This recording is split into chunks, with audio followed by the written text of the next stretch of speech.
ustozlarimiz xush kelibsiz. Bizga ustozlarimiz demayapmiz va ularni studiyamizda ko'rganimizdan chindan mamnunmiz. Barchalari demak bugun bizga qizg'in suhbatlarni, o'sha tarixga, moziyga nazar tashlagan holatda chiroyli suhbatlarni taqdim qiladilar degan umiddamiz. Rahmat. Assalomu alaykum. Hurmatli muxlislar, shinavandlar, aziz insonlar, san'atchilar. Mana bugun shunday bir ulug' ayyom. Mana shu mashhur Xorazmimizning, nafaqat Xorazm, O'zbekiston, O'rta Osiyoning mashhur bir bulbuli go'yo hofizi mana Ortiqxo'jayev ustozimizning tug'ilgan kunlari. Shunday hayajon bilan o'tiribmiz, hammasi ko'z o'ngimizda o'tyapti. Mana shu birga suhbatlarimiz xuddi yonimizda yurgandek har doim. Chunki bu mana shunday haqiqiy buyuk san'atkorlarda ikkita umr beriladi bo'ladi, ikkita umr bo'ladi. O'zlari o'tgandan keyingi umri hozir mana hayot berib, hayot yashab. Chunki har bir xonadonda jaranglab turibdi, ovozlari yangrab turibdi. Qayerga borsak ham edi ovoz janglab turibdi. Hammaning xonadonida. Shuning uchun bu insonlarning umri boqiy deb aytamiz. Men hozir shu birga ishlagan davrlarimiz, ustozning tashabbuslari bilan shu Lezgansamda ishlaganligimizda juda baxtiyorman, shular yo'llarda yurganimizdan, ta'limni olganimizdan juda xursandman. Qaraversa mana shu kitobni yaratish jarayoni ham shunga asosan turtki bo'ldiki, mana shu ustozlarning shuncha ta'limini oldik, uylarda bo'ldik qancha kunlab. Nollarni edik, yollarda mana xalq bilan tanishdik, mana ko'p insonlar bilan tanishdik. Ayniqsa mana shoir yozuvchilarimizda Oshkir Erkin, Safochil, Erkin Samandarov, Nurmurod Narzullayev degan insonlar bilan shu o'rtagan uylarda tanishganmiz. Bular hammasi ko'z o'ngimda turibdi mana shular. Shuning uchun mana shu insonning aytgan qo'shiqlari ijodi juda bir serkirra ijodda, ustoz ijodlar juda ko'p. Bu ummonning o'zginasi bu, chegarasi yo'q, oxiri yo'q. Shuning uchun men o'zimga niyat qildimki, aytim shuncha o'qidik, ta'lim oldik, ustozlardan o'rgandik, nima endi biz shular xizmatini qilmaymiz ekan degan bir fikr o'zimni miyamga o'rnashib oldi. Keyin shu ustozim mana shu aytgan qo'shiqlardan eng saralarini tanlab olib bir 100 ga yaqin qo'shiqni ikkita kitob qilib o'quv qo'llanma qildik. Hozir mana shu musiqa maktablari, san'atshunoslik mana shu fakultetlari, oliygohlarda hamma joyda o'qitilyapti shu mazmun. Aka o'zi Kamoljon Otaniyozovning izdoshi shu yo'nalishda ijro qilganlar, lekin baribir o'zining maktabini topdilar. O'zining maktabi yaraldi. Siz ana shu ashulalarni to'plab mana 100 ga yaqin ashularni bir kitobga joylagansiz-ku. Nimani angladingiz? Ortiq Otajonov ijodiyotiga xos bo'lgan. Endi asosiy maktab aytganingizda to'g'ri, ustoz Kamoljon ustozning maktablari. Mana shu hamma shogirdlar, lekin ustozdan keyingi ijodkor, serkirra ijodkor, professional, bir yoqimli ijodkor shu Ortiq aka deb bilaman men. Chunki har bitta qo'shig'ini olib qaramang, hammasi bir hit darajada. Qancha yaratgan qo'shiq bo'lmasin, san'atkorlar kuni bo'ladimi, qishloq xo'jalik xodimlarimi yoki doktorlar qurilish xodimlari, qaysi bo'lishidan qat'iy nazar yoki shoirlarimiz yubileylar bo'ladimi, hammasiga nomma-nom atalgan qo'shiqlari bor. Undan tashqari o'zining ham ijodlari ham bir-biriga shunday chambarchas bog'liq bo'ladi. Shu so'zning ma'nosidan kelib chiqqan holda muzikani ham shunga bastalaydi. Endi haqiqiy professional, bunga hech kim professional san'atga gap topa olmaydi. Shunday oliy darajada qilingan ijodlar.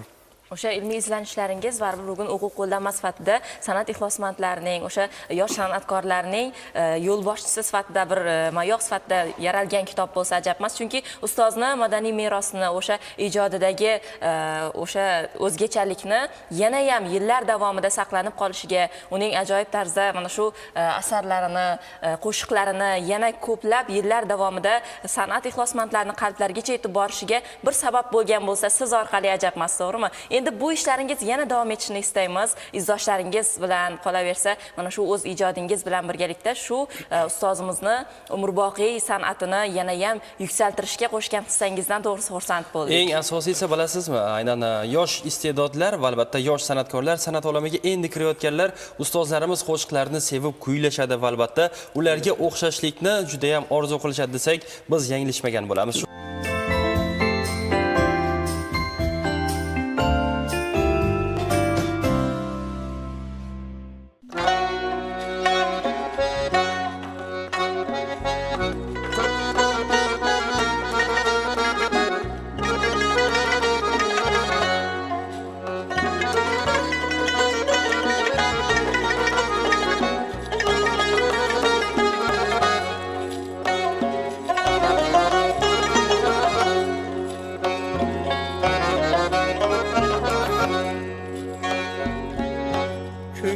Seni o'zimga teng sezib qolgan,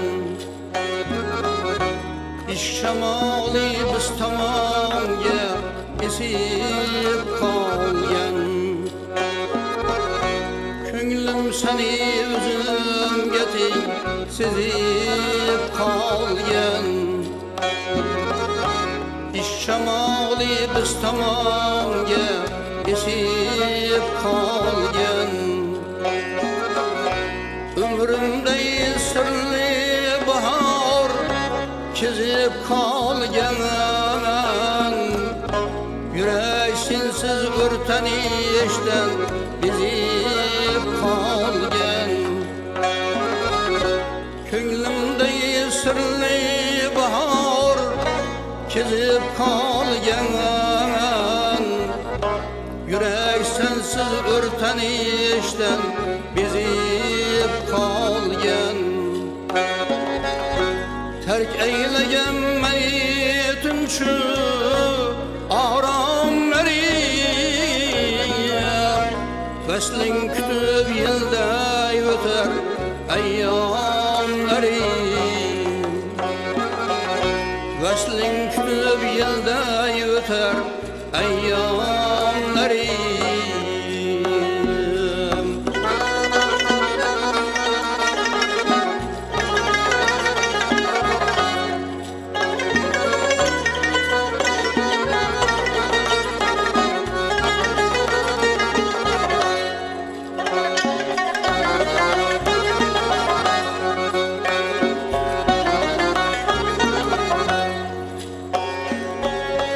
Muhabbetin çizigden çıkalmayman.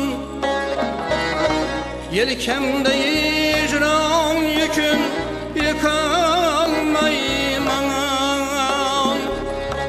Perakende hayallerim yıkalmayman. Hemmege king dünya gemir sığalmayman. Terk eyleyen beni tümçü aramlarım. Vesling kütüb yılda öter ayyamlarım.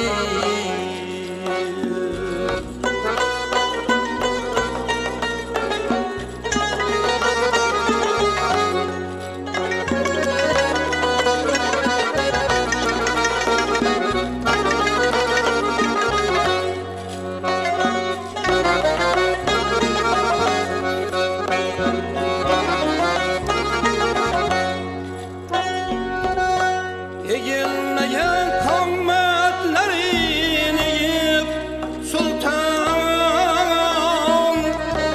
Hayallerin avuşlarını kurar canan.